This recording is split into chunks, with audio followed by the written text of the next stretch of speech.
দুপুরের রান্নার প্রস্তুতি চলছে। হ্যালো ভিউয়ার্স, আসসালামু আলাইকুম। কেমন আছেন সবাই? দুপুরে রান্নার জন্য ভাতটা আমি রাইস কুকারে উঠিয়ে দিয়েছি এবং ডালটা প্রেসার কুকারে দিয়ে ৩ টা সিটি দিয়ে নিব।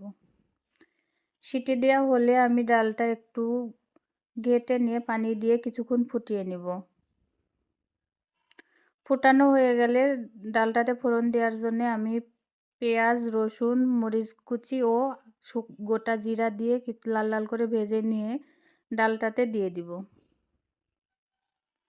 তারপরে কিছুক্ষণ ডালটা ফুটিয়ে নিব ভালো করে।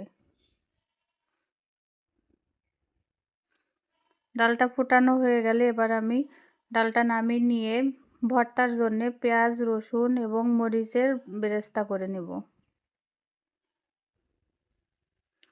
এবার আমি অন্য একটি হাঁড়িতে আলু ও কচু সেদ্ধ করতে দিব। সেদ্ধ করা হয়ে গেলে কচুগুলা একটা ঝাঁকাতে ছেঁকে নিব।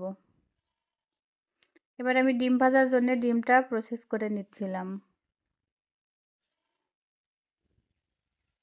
ডিমটা প্রসেস করা হয়ে গেলে ডিমটা ভেজে নিব। এবার ভর্তার জন্যে কচু আলুটা খোসা ছাড়িয়ে এবার ভর্তা করে নেব।